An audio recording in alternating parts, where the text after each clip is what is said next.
함께 보실 하나님 말씀은 마가복음 4장을 봅니다. 마가복음 4장 26절부터 32절까지 말씀입니다. 신약성경 59면입니다.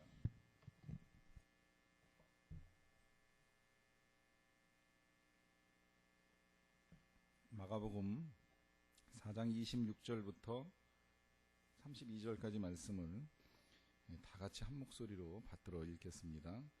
또 이르시되 하나님의 나라는 사람이 씨를 땅에 뿌림과 같으니 그가 밤낮 자고 깨고 하는 중에 씨가 나서 자라되 어떻게 그리 되는지를 알지 못하느니라. 땅이 스스로 열매를 맺되 처음에는 싹이요 다음에는 이삭이요 그 다음에는 이삭의 충실한 곡식이라. 열매가 익으면 곧 낫을 대나니 이는 추수 때가 이르렀음이라. 또 이르시되 우리가 하나님의 나라를 어떻게 비교하며 또 무슨 비유로 나타낼까? 겨자씨 한 알과 같으니 땅에 심길 때에는 땅 위의 모든 씨보다 작은 것이로되 심긴 후에는 자라서 모든 풀보다 커지며 큰 가지를 내나니 공중의 새들이 그 그늘에 깃들일 만큼 되느니라. 아멘. 저는 개인적으로 초등학교 때 교회를 좀 다니다가 멈추고 이제 중학교 1학년 때부터 본격적으로 교회를 다니기 시작을 했습니다. 제 기억으로 교회를 다니면서 어쨌든 제일 먼저 외우게 된 기도는 우리가 지금 배우고 있는 이 주기도문이라 하는 생각을 가지고 있습니다.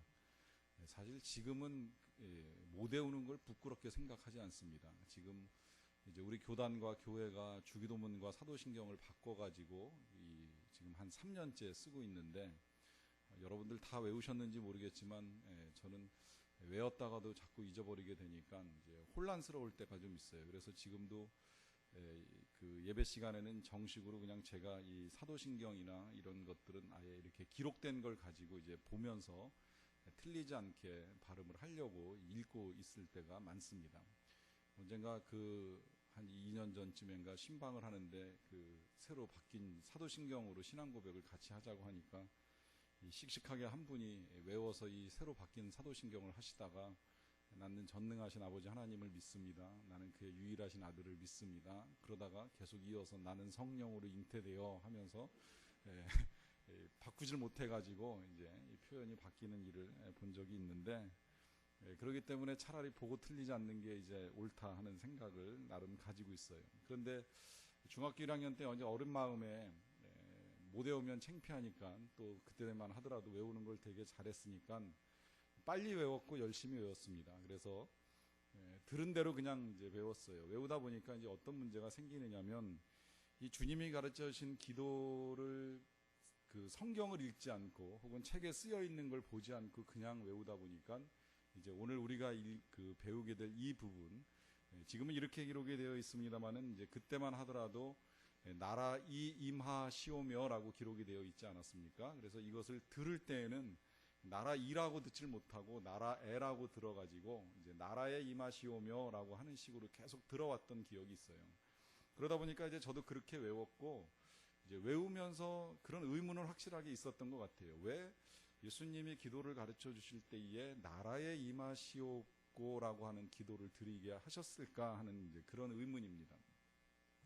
그냥 당시 어린 마음에 제 나름대로 해석하기는 하나님이 임하시는 건 뭐 우리의 삶에 임하셔서 일용할 양식을 주시는 것도 필요하지만 분단된 우리나라에 임하셔서 전쟁을 막아주시고 통일을 이루어 주시는 것도 필요하니까 애국하는 마음 가지라고 하나님께서 우리에게 그런 기도 가르쳐 주신 거 아니겠는가 하는 생각을 가지고 열심히 그 기도를 드렸습니다. 그런데 어느 날 진짜 성경책을 딱 보니까 제 기도가 잘못된 걸 알았어요. 이게 나라 애가 아니라 나라 이로 기록이 되어 있더라고요. 그리고 이것이 나라 이라고 쓰여진 것이 뭔가 이상하다는 생각을 가지고 이제 그 이유를 찾아봤지요. 그랬더니 원래는 이제 주격 조사로 가가 쓰여져야 되는데 가자 대신에 당시 어법에 따라서 이자를 쓰는 바람에 이제 그대로 기록이 됐고 그대로 기록된 걸 가지고 우리는 이제 수십 년 동안 그냥 사용을 해왔어요. 그래서 사람에 따라서는 나라 이라고 발음하시는 분도 있고 또 처음 저같이 들으신 분들은 그냥 나라에라고 하신 분들도 계시고 저는 이제 그걸 확실하게 알고 난 다음부터는 이제 똑같이 주기도문을 해도 그냥 저는 나라가 임하시옵고라고 하는 기도를 드렸었는데 조금씩 각기 다른 기도를 드려왔던 것으로 생각이 됩니다. 이제 그러던 중에 이제 교회가 공동체적으로 같이 이 주기도문과 사도신경을 개작하는 작업을 해나가면서 이제 정확하게 이해하기 위해서 바뀌었지요. 그래서 그냥 나라가 오게 하시며라고 해도 될 것을 가지고 아예 그 앞에다가 이제 정확하게 아버지의 나라가 오게 하시며라고 하는 이제 표현을 사용했어요. 그러다 보니까 이제 이건 아주 명료합니다. 하나님의 나라가 오기를 소망하는 기도를 드리는 것입니다. 이것이 주기도문에 있어서 이제 본론의 두 번째, 우리가 간구하는 내용의 두 번째는 하나님의 나라를 구하는 것이라고 할 수 있겠는데요. 이 아버지의 나라는 우리가 처음에 주기도문의 서론을 배울 때에 그런 말씀을 제가 여러분들께 드렸습니다. 주기도문 전체는 하나님의 나라를 구하는 기도입니다. 주기도문뿐만이 아니라 주기도문이 들어있는 마태복음 5장부터 7장까지는 전체가 다 하나님의 나라에 관한 이야기이고, 그 하나님의 나라에 있어서 어떤 기도를 드려야 되느냐라고 할 때 주님이 가르쳐 주신 기도가 바로 이 기도입니다. 그러다 보니까 결국 아버지의 나라가 오게 하시며라고 하는 이 기도는 주기도문 전체에 있어서도 가장 핵심적인 기도라고 할 수 있습니다.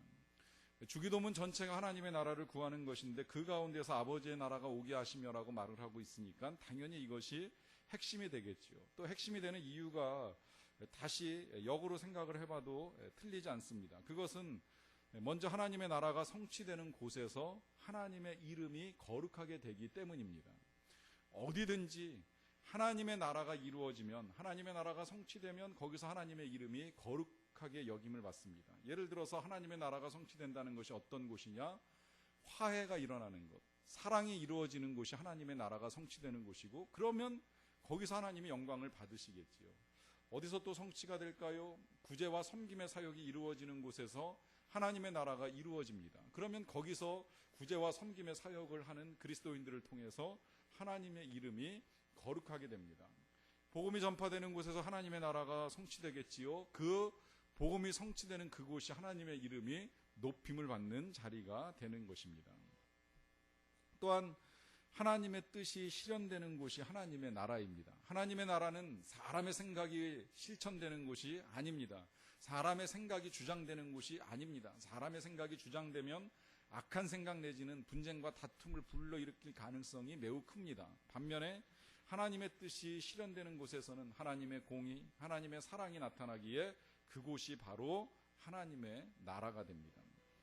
또 하나님의 나라에서는 일용할 양식에 결핍이 없습니다. 나중에 그 증거를 우리가 또 다시 보긴 하겠습니다마는 하나님의 나라에서는 굶주린 자, 줄인 자, 목마른 자가 없고 다 하나님께로부터 공급받는 양식의 풍요를 누리는 곳입니다.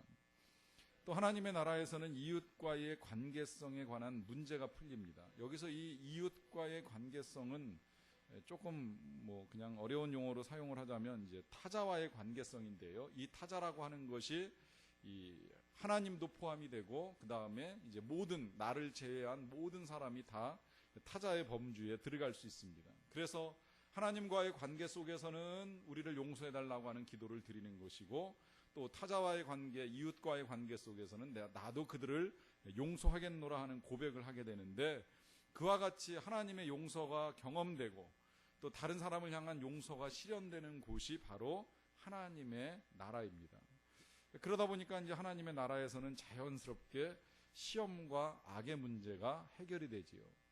그러하기 때문에 이 한 절의 구절이 바로 주기도문의 핵심이 되고 또 주기도문에서 드리게 되는 모든 기도의 총합이 이루어진다고 볼 수 있습니다.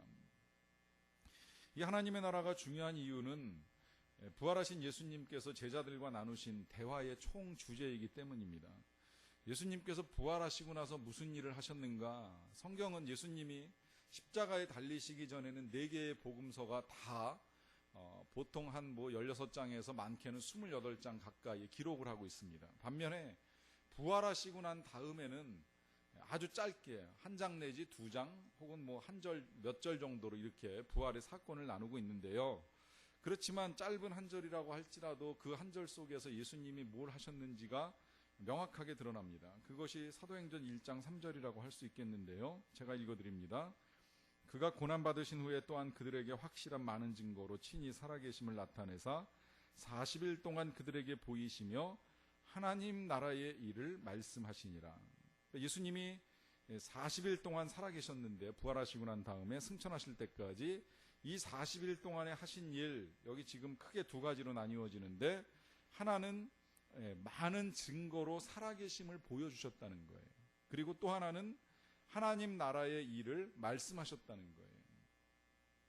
그렇다면 그 40일 동안에 예수님께서 말씀하신 하나님 나라의 일이라고 하는 것이 도대체 무엇인지, 이것이 어쩌면 제일 중요한 것이 될 터인데, 왜 예수님께서 이것을 말씀하신 것에 대한 기록이 한 장 내지는 한 두 장 정도밖에 남아있지 않고, 혹은 이렇게 짧은 한 구절을 통해서 하나님 나라의 일을 말씀하셨다 하면서 그냥 곧바로 예수님의 승천과 그 이후의 일들만 기록하고 있을까요? 그것은 사실 엄밀하게 말씀을 드리면, 우리 예수님께서 하나님 나라의 일을 말씀하신 것은 이 부활 후 40일 동안만은 분명히 아니라는 거예요. 실상은 예수님께서 공생의 사역을 시작하실 때부터 십자가에 달리실 때까지 그 생애 전체가 다 하나님의 나라를 보여주시고 알려주시는 일이셨습니다. 예를 들면 우리가 조금 이따 보기는 하겠습니다만은, 예수님께서 처음에 세례 요한에게 사례를 받으시고 난 다음에 물에서 올라오셔서 제일 먼저 하신 말씀이 뭐예요? 회개하라, 천국이 가까웠느니라. 이 회개와 천국을 말씀하시면서 하나님 나라에 관한 일을 이제 말씀하시기 시작을 하셨는데, 그 하나님 나라에 관한 말씀에 한 40여 개 이상이 하나님 나라에 관한 비유입니다. 저와 여러분들이 오늘 읽은 그 마가복음 4장의 본문이 그 비유 가운데 지금 두 가지를 읽은 거예요. 보이지 아니하는 씨, 그 다음에 겨자씨 한 알, 이 비유를 통해서 예수님이 말씀하신 하나님 나라가 어떤 것인가 하는 것을 우리가 이제 잠깐 보았습니다. 좀 이따 다시 한번 그걸 보긴 할 것이고요. 이렇게 비유로만 말씀하신 것이 아니라 지금 이 회개하라 천국이 가까웠느니라 하는 식으로 선포를 하시는 일이 있어요. 그래서 때로 이 어렵고 힘든 사람에게는 너희에게 복이 있을 것이라 하면서 선포하시면서 하나님 나라의 복이 어떻게 임하는지를 가르쳐 주셨고요. 또 악한 길로 가고 있는 바리새인들을 향하여서는 화 있을진저라고 하면서 하나님의 나라를 떠난 자들이 겪게 될 고난과 고통에 대한 말씀을 하시는 것을 볼 수 있습니다. 또한 여기서만 끝나는 것이 아니라 예수님이 하신 일 가운데 기적을 행하시는 일들이 있습니다. 이 기적이 그냥 능력을 가지고 내 능력이 이만큼 되니까 너희들이 나를 존중해야 된다라고 하면서 과시하기 위하여 하신 기적들이 아니지요. 이 기적은 이유가 있습니다. 그것은 하나님 나라에서 이루어지게 될 일을 땅에서 미리 보여주시고 땅에서 실현시키시는 과정입니다. 그래서 눈먼 자가 보게 되고, 못 듣는 자가 듣게 되고, 앉아있던 자가 일어나게 되고, 심지어 죽었던 자까지 살아나는 역사를 통하여서 하나님의 나라는 그와 같은 부활과 새로운 생명의 나날들이 될 것을 분명하게 보여주셨어요. 이런 기적과 비유와 선포를 통해서 이미 예수님은 3년 동안 제자들에게 또 무리들에게 계속해서 하나님의 나라를 보여주시고 가르쳐 주셨습니다. 그런데 문제는 사람들이요, 들어도 듣지를 못합니다. 또 들어도 깨닫지를 못하고, 특히나 더 의문을 갖는 건 정말 저분께서 말씀하고 계시는 그 하나님의 나라가 진짜 하나님의 나라가 맞는지, 특히 가장 못 믿을 말씀, 이 예수님의 많은 말씀 가운데 제일 못 믿을 말씀이 뭐예요? 내가 장사 지낸 바 되었다가 사흘 만에 다시 살아나리라. 죽었다가 다시 살아나리라 하는 이 말씀 가장 못 믿을 말씀인데, 제자들조차도 의심을 가졌던 그 말씀을 예수님이 직접 부활을 통해서 보여주십니다. 그러다 보니까 이제 여기 지금 사도행전 1장 3절에서 말씀하고 계시는 대로 확실한 많은 증거로 친히 살아계심을 나타내신 거예요. 그 나타내심과 더불어서 하신 일이 뭐냐면, 이 하나님 나라의 일들을 다시 제자들에게 정리해 주시는 일을 하신 거예요. 하나님 나라는 이런 나라가 될 터이니 이제 너희 이 땅에서 사는 날 동안에 하나님 나라를 갈망해야 될 것이고, 또 언젠가는 도래하게 될 하나님 나라에 대한 소망함을 가지고 살 것에 대한 당부를 하셨다고 볼 수 있습니다. 자, 그렇다면 이제 이 예수님께서 선포와 비유와 기적을 통해서 보여주신 하나님의 나라는 과연 어떤 나라를 말씀하고 계시는 것일까요? 여러분, 천국 그러면 제일 먼저 생각나는 게 뭐예요? 천국. 뭐 각자 다르리라고 생각을 할 수는 있습니다만은, 제가 어렸을 때 생각했던 천국, 뭐 지금도 그 천국에 대한 그림이 달라지진 않습니다. 제가 언젠가 천국에 대해서 강의할 기회가 있으면 여전히 저는 이제 그와 같은 천국을 여러분들에게 가르쳐 드릴 생각을 가지고 있는데, 천국은 아름다운 곳입니다. 화려한 곳입니다. 온갖 은금 장식에 각종 보석 12가지 보석으로 장식된 문이 있고 황금 울타리가 있고 황금길이 있고 수없이 많은 보석들이 널려 있는 곳입니다.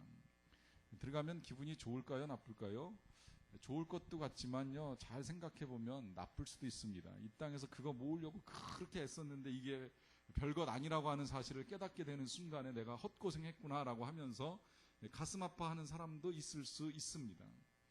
여러분, 그런 것들이 물론 우리가 천국에서 볼 수 있고 경험하게 될 수 있는 것이면 틀림이 없지만 그것 때문에 천국이 이루어지는 것일까요? 질문 하나를 드리고요. 그 다음에 또 하나의 질문을 합니다. 그러면 지옥은 어떤 곳일까요? 지옥은 불과 유황불이 타고 있으면서 온갖 벌레가 사람을 잡아먹기 위하여 들끓고 있는 곳이 지옥일까요? 여러분, 천국과 지옥의 구분이 그것만으로 이루어지진 않습니다. 우리가 경험하게 될 가시적인 환경에서 천국과 지옥이 결정된다고만 생각하지 마십시오. 여러분, 사드락과 메삭과 아벳느고 이 다니엘의 세 친구를 생각해 보십시오. 그들은 살아있는 동안에 지옥불에 들어갔던 친구들입니다. 그들은 이 풀무불도 7배나 더 뜨겁게 한 불 속에 들어갔어요. 그런데 그 불 속에서 그들이 경험한 것은 그들과 함께 계시는 하나님입니다. 하나님과 함께 그 불 속을 견디고 걸어 나와서 다시 왕 앞에 자신들의 멀쩡한 모습을 보여줍니다. 여기서 천국과 지옥의 명료한 구분이 일어나는 것입니다. 그것은 하나님께서 함께 하시냐, 하나님께서 함께 하시지 아니하느냐의 차이입니다. 아무리 휘황찬란한 보석이 가득한 곳이면 뭐 하겠습니까? 거기에 하나님이 계시지 아니하면 그곳은 지옥이 될 수 있습니다. 여러분, 좋은 환경, 좋은 집에서 좋은 것을 가지고 살아가는 사람도요, 그 안에 예수 그리스도의 사랑이 없이 메말라버린 심령들 가운데 살다 보면, 그리고 잦은 불화와 고통 가운데 임하게 되면 절대 자기가 사는 곳을 천국이라 생각하기가 참 어렵습니다. 반면에 때로 감옥에 있어도, 때로 병상에 있어도, 힘들고 고통스러워도 하나님 나와 함께 계시기 때문에 내가 어떤 상황 속에서도 기뻐합니다라고 선포하며 나가는 사람은 그 감옥, 그 병상이 천국으로 변하는 역사가 일어납니다. 여러분, 우리 예수님 비유 가운데요, 부자와 나사로의 비유가 있죠. 부자는 잔치를 하고 나사로는 그 잔치에서 부스러기 얻어먹으려고 애쓰다가 둘 다 세상을 떠납니다. 그러다가 나사로는 천국을 갔고 부자는 지옥을 갔어요. 여러분, 예수님께서 이 비유 왜 하셨는가? 이 짧은 시간 제가 다는 말씀 못 드리겠지만, 부자라고 천국 못 가는 것도 아니고 거지라고 다 천국 가는 건 분명히 아니에요. 일단 예수님의 이 말씀에 분명하게 우리에게 가르쳐주는 첫 번째 메시지는 천국의 실제입니다. 그리고 지옥도 실제한다는 거예요. 실제한다는 사실을 예수님이 분명히 가르쳐 주신 것이고요. 그 다음에 이제 중요한 것, 천국이 왜 천국이 되고 지옥이 왜 지옥이 되느냐. 이 지옥에 떨어진 부자가 이 아브라함의 품에 있는 나사로를 보면서 아브라함에게 구하는 내용이 있죠. 뭘 구합니까? 물 한 방울 찍어서 내게 떨어뜨려 주십시오 하는 그런 요청을 합니다. 그런데 아브라함이 너와 우리 사이가 멀어서 도저히 그렇게 할 수가 없다고 하면서 거절합니다. 여러분, 여기서 예수님이 우리에게 보여주시는 이 천국과 지옥의 실제가 이제 드러나는 거예요. 그건 뭐냐? 우리가 주기도문 첫 번째 구절 배울 때, 하늘에 계신 우리 아버지여라고 하는 구절을 배울 때 이 우리에 대해서 설명을 드리면서, 우리 아버지라고 하는 건 자비하신 아버지, 그 아버지의 사랑을 받는 우리의 공동체성 때문에 예수님께서 그렇게 기도를 가르쳐 주셨다고 말씀을 드렸죠. 이 아버지의 자비하심이 가장 확실하게 드러나는 건 우리가 살고 있는 이 세상에서 의인에게나 혹은 불의한 자에게나 다 하나님께서 공의 햇빛을 비춰주신다는 겁니다. 의인에게나 악인에게나 혹은 의로운 자나 불의한 자에게나 하나님께서 다 동일하게 비를 내려주셔요. 그런데 천국과 지옥에서는 달라집니다. 현실에서는 우리가 그 똑같은 하나님의 사랑을 받으며 보편적 은혜 속에 살아갈 수 있지만, 그러나 천국에서 하나님의 자비를 누리는 백성들이 있는 반면에 지옥에서는 하나님의 자비가 끊어집니다. 물 한 방울 얻을 수가 없다는 거예요. 여러분, 지옥이 무서운 건 이 하나님의 자비를 경험할 수 없다는 거예요. 이 하나님의 은혜를 경험할 수 없기 때문에 지옥이 되는 것입니다. 이 하나님의 은혜를 이 땅에서 우리가 경험할 수 있다면, 그리고 경험하고 있다는 사실을 우리가 알 수 있다면 우리가 그래서 이 세상에서 천국을 누리며 살아갈 수 있게 되는 것입니다. 결국 그러하기 때문에 하나님의 나라를 한마디로 정의하라고 하면 하나님의 통치가 임하는 곳입니다. 하나님의 통치가 임하는 곳, 그것이 바로 하나님의 나라입니다. 어떤 가정도 하나님이 다스리면 그 가정이 천국이 되는 것이요, 그 가정을 사람의 생각만 가지고 다투고 사단의 생각에 휘말려서 싸우다 보면 그 가정은 지옥이 될 수밖에 없다는 거예요. 교회도 마찬가지입니다. 교회는 천국의 가장 기본적인 모형으로 드러나야 되는데, 그래서 이곳에서 하나님의 말씀이 선포되고 하나님의 사랑을 나누고 하나님 안에서 교제하고 하나님의 복음을 전하는 일들이 이루어져 가야 되는데, 그러한 교회도 똑같이 분쟁하고 다투면 교회는 그때부터 지옥이 돼요. 그래서 그러한 교회를 다니던 사람들이 속상해가지고 교회를 떠나는 일들이 일어납니다. 왜 천국에서 천국을 경험하지 못하고 떠나요? 교회가 천국의 능력을 잃어버렸기 때문이라고 하는 것이지요. 이유는 하나님께서 통치하시지 못하니까, 사람이 통치하려고 하니까 사람이 목소리를 높이다 보니까 이와 같은 현상이 나타난다라고 하는 것입니다. 결국 하나님의 나라는 하나님의 통치가 임하는 곳이라고 할 수 있겠는데요, 문제는 이러한 하나님의 통치가 이제 우리의 눈에 쉽게 드러나지를 않는다는 거예요.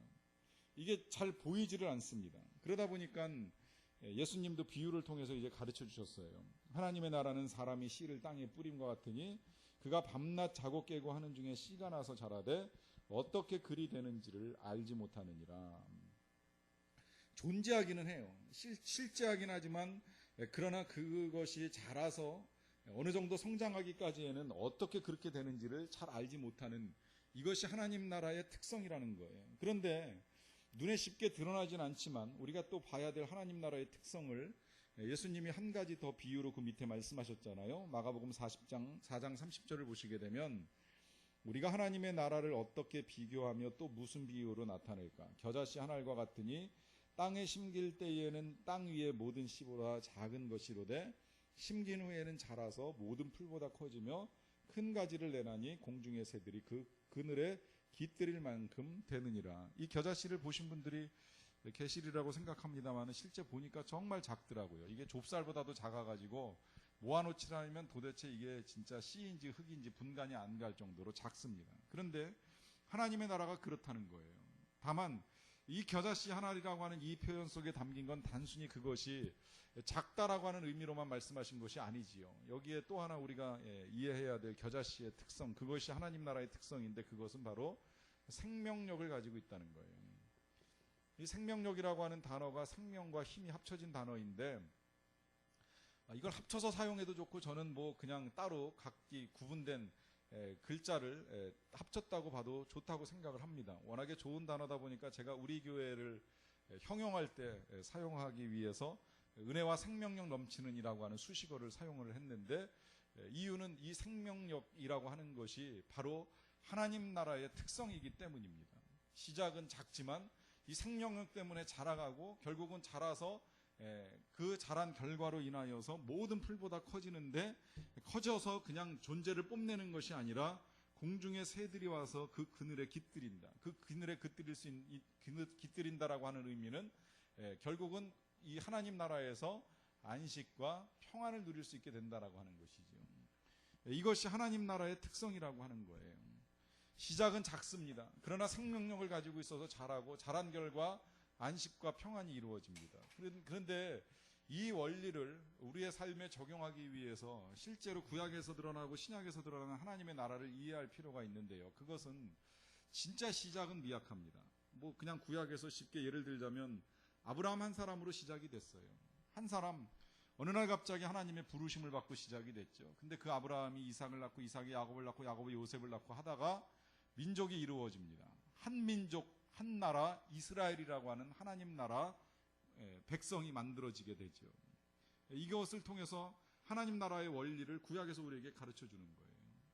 뭐 신약에서 보여주시는 하나님의 나라도 다르지 않습니다. 시작은 예수님의 십자가와 부활로 시작이 되었지만 오늘날 그 나라는 생명력을 가지고 자라고 자라서 지구 전체에 수억의 백성을 가지고 예수님의 통치를 받는 사람들이 살아가는 나라가 하나님의 나라입니다.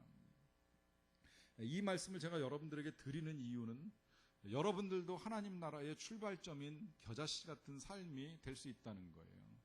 우리 교회 어린이 영어 예배가 바로 이 모임의 이름을 가지고 있습니다. 겨자씨라고 하는 모임으로 어린이 영어 예배 모임을 만들어가고 있는데, 처음에 만들 때 그 어린이 영어 예배를 만들던 스태프들이 모여서 준비하고 기도하는 중에 이런 모임으로 만들어가자. 이 아이들이 작지만 겨자씨같이 자라서 이 아이들을 통해서 이 아이들이 섬기는 현장마다 하나님의 나라가 이루어지는 것을 보자라고 하는 기대와 비전을 가지고 예배를 드리기 시작을 했습니다.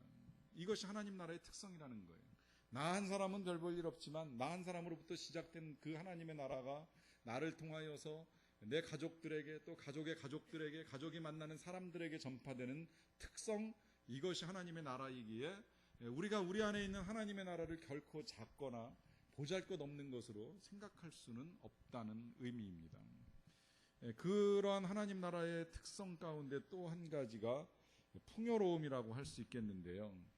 이 하나님 나라의 풍요를 가장 잘 보여준 사건이 오병이어로 행하신 기적이라고 할 수 있겠지요. 적은 재료를 가고 정말 겨자씨 같은 별것 아닌 음식을 가지고 예수님이 기적을 베푸셨을 때의 그 결과, 마태복음 14장 20절에서 이렇게 말씀하죠. 다 배불리 먹고 남은 조각을 12바구니에 차게 거두었으며 먹은 사람은 여자와 어린이 외에 5,000명이나 되었더라. 이 일을 통해서 예수님이 하나님 나라가 어떤 것인가를 분명하게 보여주셨어요. 그 나라는 풍요로운 나라입니다. 결핍이 없는 나라입니다. 근데 이것이 그냥 단순히 눈에 보이는 풍요, 또 눈에 보이는 그 결핍의 해결을 해서만 이해해서는 안 됩니다. 이건 가시적으로 예수님이 이제 보여주신 기적을 통한 하나님 나라라고 하면, 이 하나님의 나라는 인간의 근본 문제와 연관지어 볼 때 결국 인간의 문제는 결핍에서 비롯된다는 거예요. 우리가 용기가 부족하니까 두려워합니다. 지혜가 부족하니까 걱정합니다. 사랑이 부족하니까 다툽니다. 이게 다 결핍에서 비롯되는 거거든요. 반면에 지금 열거했던 것들이 하나님 나라 안에서는 다시 풍요로움으로 경험이 됩니다. 그래서 예수 그리스도를 모시고 하나님 나라 백성으로 살아가는 자에게는 사랑의 영으로, 또 담대한 영으로, 그리고 지혜의 영으로, 평안의 영으로, 능력의 영으로 충만하게 되는 것입니다. 그러한 단적인 예로 보여주는 것이 이 탕자의 비유라고 할 수 있겠는데요. 탕자가 아버지의 집을 떠났을 때 경험한 게 뭐예요? 결핍이죠. 그 결핍 가운데서 이 아들이 하는 고백이 뭐예요? 내 아버지 집에는 양식이 많은데 나는 여기서 줄여 죽는구나. 심한 결핍 가운데 하나님께로 돌아옵니다. 풍요로운 아버지 집으로 돌아오게 되죠. 이 풍요 한 가지를 통하여서 또 우리에게 하나님께서 말씀해 주시는 것이 있습니다. 그건 단순히 하나님께서 물질로만 풍요로우신 분이 아니라 사랑이 넉넉하신 분이라는 사실이에요. 사랑이 넘치는 하나님. 이 하나님의 성품, 사랑이라고 하는 성품 때문에 하나님께서 우리에게 베풀어 주신 것을 일컬어서 우리가 의라고 이야기를 하는 겁니다. 내가 갖고 있는 의가 아니라 하나님의 사랑에 의해서 예수 그리스도의 십자가를 통해서 우리에게 주어진 것을 의라고 이야기를 하죠. 그 의를 우리가 하나님께로부터 얻었기 때문에 그것으로 말미암아 이제 우리가 참된 평안과 기쁨을 누립니다. 이 사랑으로부터 흘러나온 의와 의를 얻게 됨으로 말미암아 누리게 되는 평안과 기쁨, 이것이 하나님 나라의 실체라고 하는 거예요. 그러니까 이제 이것을 처음에 몰랐어요. 사도 바울이 이걸 모르고 있다가 뒤늦게 이걸 깨닫게 됩니다. 그는 처음에 예수님의 사랑을 이해하지 못했었잖아요. 그러다 뒤늦게 예수님의 사랑을 경험하고 난 다음에 그 다음에 이제 그 의롭다 여겨주심에 대해서 감격해가지고서 복음을 전하기 시작을 하죠. 그러다 보니까 이제 그가 이 하나님의 나라를 정리하는 과정 중에 로마서 14장 17절에서 이렇게 말씀하죠. 하나님의 나라는 먹는 것과 마시는 것이 아니요 오직 성령 안에 있는 의와 평강과 희락이니라. 이 세 가지가 하나님의 나라라는 거예요. 하나님께서 우리를 의롭게 여겨주시고 그로 말미암아 얻게 되는 이 평강, 그리고 그로 말미암아 얻게 되는 이 희락, 바로 이것이 하나님 나라의 실체라 하는 것입니다. 결국 하나님 나라라고 하는 건 우리가 하나님께로부터 의롭다 인정함을 받고 누리게 되는 자리, 그 자리가 하나님의 나라가 되는 것이라 할 수 있습니다. 자, 이 나라가 오게 하시며라고 우리가 기도를 드리는데, 자, 이 나라를 어떻게 오게 할 수 있는가? 일단 우리가 앞서 배웠죠. 하나님의 나라는 볼 수 있게 임하지 않습니다. 그런데 하나님의 나라는 그럼 어디 있느냐? 일단 하나님의 나라는 너희 안에 있다라고 하는 이 말, 이걸 우리가 이제 정리하자면 하나님의 나라는 우리 안에 있다는 말인데요. 이 누가복음 17장 20절부터 21절까지 말씀은 우리가 조금 잘 해석을 할 필요가 있습니다. 혼란이 많이 일어나기 쉬운 본문인데요. 바리새인들이 찾아와서 예수님께 질문을 한 거예요. 하나님의 나라가 어느 때 임하나이까? 예수님 대답하시죠. 하나님 나라는 볼 수 있게 임하는 것이 아니요 또 여기 있다 저기 있다고도 못하리니 하나님의 나라는 너희 안에 있느니라. 여러분 뭔가 좀 이상하지 않으세요? 누가 찾아왔어요? 바리새인들이 찾아왔어요. 그리고 바리새인들이 질문하는 거예요. 하나님 나라가 어디 있습니까? 예수님 뭐라고 대답해요? 여기 있다 저기 있다고도 못하더니 너희 안에 있느니라. 그럼 어디 안에 있다는 거예요? 바리새인들 속에 하나님의 나라가 있다. 말 돼요 안 돼요? 안 되죠. 이상하죠. 바리새인들은 하나님의 나라를 모르는 사람이에요. 갈망은 했어요. 하나님의 나라가 궁금하다 보니까 묻는 거예요. 질문은 해요. 어떻게 임합니까? 근데 결국 그들은 하나님의 나라를 경험하지 못하기 때문에 예수님께로부터 화 있을 진저라고 하는 말씀을 듣잖아요. 그렇기 때문에 이것이 해석이 중요한데, 여러분 여기 지금 너희 안에 있느니라 했을 때요, 우리나라 말 번역이 이게 조금 이제 이해하기 어려운 게 이 안에라고 하는 단어입니다. 너희 안에 있느니라 그러니까 마음 안에 있다, 우리 안에 육신 안에 있다 이렇게 생각하고 적용을 하려고 보니까 그럼 바리새인의 마음 안에도 하나님의 나라가 있는가? 그건 아니라고 생각하는 게 맞잖아요. 그럼 이 안에가 뭐냐? 여러분 이 안에 그러면 우리 그냥 영어로 쉽게 전치사로는 보통 in을 사용하는데, 이 단어는 in이 아니라 영어 성경으로 보면 within이 사용됐습니다. 다른 영어 성경 좀 다르다고 하는 걸 보면 among이라고 하는 단어가 사용이 돼요. 이거 헬라어로는 엔토스라고 씁니다. 왜 이걸 구분을 하느냐면 in은 헬라어는 똑같이 이제 n이라고 하는 걸 쓰는데, 여기서는 전치사가 n이 아니라 엔토스, within이나 among으로 사용되는 단어가 사용됐어요. 이 within이나 among은 보통 이제 between 그러면 두 사람 사이에 많이 사용하는 단어지요. 나와 누구 사이에 누가 서 있다고 할 때 between 쓰잖아요. 근데 만약에 이게 세 사람 이상이 되면 그때부터는 이제 within이나 among을 사용을 합니다. 자, 이 상황을 잘 놓고 생각을 해보세요. 바리새인 세 사람이 찾아왔어요. 둘러서 가지고 질문을 합니다. 하나님 나라 어디 있습니까? 예수님이 대답해요. 너희 안에 있느니라. 정확하게 말하면 너희들 사이에 있느니라. 무슨 이야기예요? 너희들 사이에 있는 나 예수 그리스도가 하나님의 나라다. 결국 하나님의 나라가 어디 있다는 거예요? 우리 안에 있는 것이 아니라 하나님의 나라는 먼저 예수님 안에 있습니다. 왜 예수님 안에 있느냐? 예수님 자신이 하나님 나라의 왕이고 하나님 나라의 주인이고, 예수님을 모실 때에 우리가 하나님 나라를 경험하고 예수님과 함께 있을 때, 아까 제가 앞서 말씀드렸죠. 사는 건 지옥 같아도 예수님만 계시면 천국같이 살 수 있으니까 예수님이 하나님의 나라가 되는 거예요. 결국 하나님의 나라는 볼 수 있게 임하진 않지만 하나님의 나라는 예수님 안에 있습니다. 그리고 그 예수님이 우리 안에 계시다면 이제 하나님의 나라가 우리 안에 있는 거예요. 요거 제가 조금 더 이해하기 쉽게 그 밑에 거 보시면 이제 이해가 더 되시리라고 생각을 하는데요. 마태복음 4장 17절, 아까 우리가 제일 처음에 하나님 나라가 언제 시작됐느냐, 예수님이 선포하시죠. 회개하라 천국이 가까웠느니라.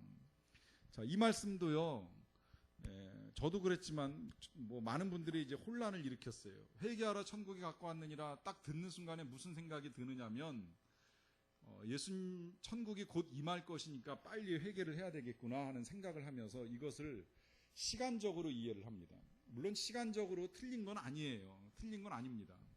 회개하는 순간에 천국이 우리의 심령에 임하는 건 맞습니다. 그런데 어떤 혼란이 생기기 시작을 했냐면, 이 말씀을 당시 이스라엘 백성들이 처음 들을 때는 진짜 천국이 바로 올 줄 알았어요. 근데 천국이 완전히 이 땅에 온전하게 임했습니까? 임하지 않았죠. 예수님의 재림만 하더라도 곧 올 것처럼 한 지가 벌써 2000년도 넘어버렸어요. 그럼 여기서 회개하라 천국이 가까이 왔다라고 하는 건 단순히 시간만 가지고 말씀하시는 것일까요? 아니에요. 특히나 여기 가까이라고 하는 단어도요, 영어 성경에 보면 이 전치사로는 near라고 하는 단어가 사용이 됐는데, 이거는 시간에는 잘 사용 안 하는 단어예요. 공간에서만 사용하는 거죠. 가까이에 있느냐 없느냐, 이 공간만 가지고 따집니다. 그러면 여기서 지금 예수님께서 천국이 가까이 왔다는 건 뭐예요? 천국은 시간상으로 가까이 온 것만이 아니라 공간적으로 가까이 있습니다. 그럼 이 공간적으로 가까이 있다는 게 무슨 의미냐? 예수님은 지금 바로 내 마음 문 앞에 계시다는 거예요. 그래서 내가 회개하고 마음 문만 열면 예수님이 내 안에 들어오는 그 순간에 하나님 나라가 내 안에서 이루어집니다. 그래서 가깝다고 말씀을 하시는 거예요.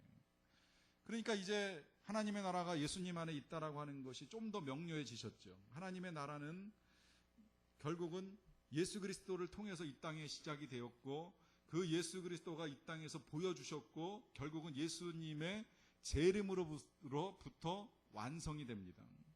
왜냐하면 예수 그리스도가 하나님의 나라의 왕이시기 때문입니다. 결국 그래서 우리가 하나님의 나라가 오게 하시며라고 구하는 것은 그러한 예수님의 통치를 인정하면서 그 예수님께 충성과 순종을 약속하는 것, 이것이 하나님 나라를 구하는 기도예요. 하나님 나라를 구하면서 아버지의 나라가 오게 하시며라고 매일같이 기도를 드리면서 결국 내 인생은 내가 다스리고 내가 결정하고 내가 선택하고 하면 이 땅에서 하나님 나라를 경험하기가 쉽지 않습니다. 또 역으로 생각해봐도 내 결정 늘 실패하고 실수하고 잘못된 경우가 얼마나 많아요. 진정한 하나님의 나라는 주님의 통치를 간구하는 거예요. 그 통치 앞에 내가 충성하고 그 통치의 다스림 가운데 내가 순종하겠다라고 하는 약속이 하나님 나라를 구하는 기도가 됩니다. 이제 이와 같은 하나님 나라의 정점이 이루어지는 순간이 십자가라고 할 수 있겠는데요. 십자가가 하나님 나라의 정점이 되는 이유를 골로새서 1장 20절에서 찾게 됩니다. 그의 십자가의 피로 화평을 이루사 만물 곧 땅에 있는 것들이나 하늘에 있는 것들이 그로 말미암아 자기와 화목하게 되기를 기뻐하십니다. 여기서 이 화평이라고 하는 건 1차적으로 하나님과 우리 사이의 화평이지요. 우리의 죄와 죄성으로 인하여 깨어진 관계를 화평하게 하기 위하여 예수님께서 하신 일이 십자가입니다. 그래서 우리 안에 있는 십자가, 하나님의 나라의 출발점은 그 십자가를 통한 예수님의 용서를 인정하고 경험할 때 이 시작이 됩니다. 이것이 하나님 나라의 백성으로 시민권을 얻는 길이에요. 그때 우리가 하나님 나라 시민이 되는 겁니다. 더 나아가서 하나님 나라의 정점이 십자가라고 하는 것은 이 하나님의 나라는 거저 주어지는 것이 아니라 십자가를 통해서 피 흘림을 통해서 만들어지는 나라이기 때문입니다. 예수님이 그렇게 만드셨고요. 또 그 뒤를 잇는 제자들도 역시 피 흘림을 통해서 하나님의 나라를 확장시켜가는 일을 하게 됩니다. 그러다 보니까 고통이 있어요. 그러다 보니까 아픔도 있고요. 다툼도 있고 분쟁도 있습니다. 예수님이 그걸 모르셨던 분이 아니에요. 그래서 예수님도 너희의 집안 식구가 너희의 원수가 될 것이라고 하면서 하나님의 나라가 이루어지는 현장에서 때로는 고통스러운 갈등과 다툼이 있을 수 있다는 걸 부정하지는 않으셨어요. 그러나 중요한 건 그 고통 속에서 하나님의 나라는 이루어지고 시간이 지나면 그렇게 이루어진 하나님의 나라 속에 다시 평화가 회복이 됩니다. 다시 사랑이 충만하게 채워지는 은혜를 누릴 수 있게 된다는 것이지요. 마지막으로 이 아버지의 나라가 오기를 구하는 것이 우리의 종말론적 신앙의 고백이라고 하는 것도 함께 기억하셔야만 됩니다. 우리가 지금 이 땅에서 예수 그리스도를 우리 안에 모심으로 인하여서 하나님 나라를 경험합니다. 그러나 이건 온전한 하나님의 나라는 절대 아닙니다. 왜냐하면 우리는 여전히 세상의 문제와 가정의 여러 가지 것들과 함께 뒤엉키고 부대껴서 살아가는 삶 속에 있기 때문에 온전한 하나님의 나라가 이루어지지는 않은 상태에서 부분적으로 맛보는 거예요. 예수님 당시에 백성들도 기적을 경험하긴 했지만 그들이 맛보았던 것도 천국의 전부는 아니에요. 부분적으로 맛보면서 부분적으로 들으면서 하나님 나라에 대한 꿈과 그림을 그리기 시작을 했던 것이지요. 역시 우리도 이 땅에서 예수님을 모시고 살아가는 동안에 얼마든지 천국을 경험할 수 있지만 온전한 천국은 주님의 재림과 함께 완성이 됩니다. 그러니까 아버지의 나라가 오기를 구하는 건 이제 종말론적으로 주님이 오시기를 구하는 기도인데, 이 기도가 중요한 이유는 뭐냐면 주님의 재림을 우리가 맞이할 준비가 되어 있느냐라고 하는 거예요. 그 주님의 재림이 임하게 되면 실상은 우리가 이 땅에서 생각보다 포기해야 될 것이 많습니다. 아직도 욕심을 내고 추구하고 구하고 간구하고 또 이루어가고자 하는 그 많은 소원과 열망들이 어느 한순간 딱 멈춰지고 내려놓고 하나님께서 만드신 새하늘과 새 땅에 들어가야 될 날이 이르게 될 수도 있다는 거예요. 그때 그 땅 백성이 되는 것을 기뻐하면서 노래하면서 들어갈 수 있는 각오를 가지고 드리는 기도가 바로 이 기도입니다. 아버지의 나라가 오게 하소서. 지금 이 순간이라도 그 나라가 빨리 임하기를 원합니다. 속히 임하기를 원합니다. 임하여서 정말 하나님이 주시는 새하늘 새 땅에서 살기를 원합니다라고 하는 이 종말론적 기도를 드리는 것이 바로 이 기도입니다. 그러하기 때문에 이 기도는 실제로 이 기도를 통해서 우리가 하나님의 나라를 앞당길 수는 없겠지만 우리가 하나님 나라 백성인 것을 일깨워주고 그 땅에 들어갈 것에 대한 소망함을 가지고 그 소망 때문에 이 땅의 고난을 이기고 살아갈 수 있는 힘을 주는 기도입니다. 이 기도를 드릴 때마다 그와 같이 아버지 하나님의 나라에 대한 소원을 가지고 살아가는 저와 여러분들이 되시기를 간절히 축원합니다.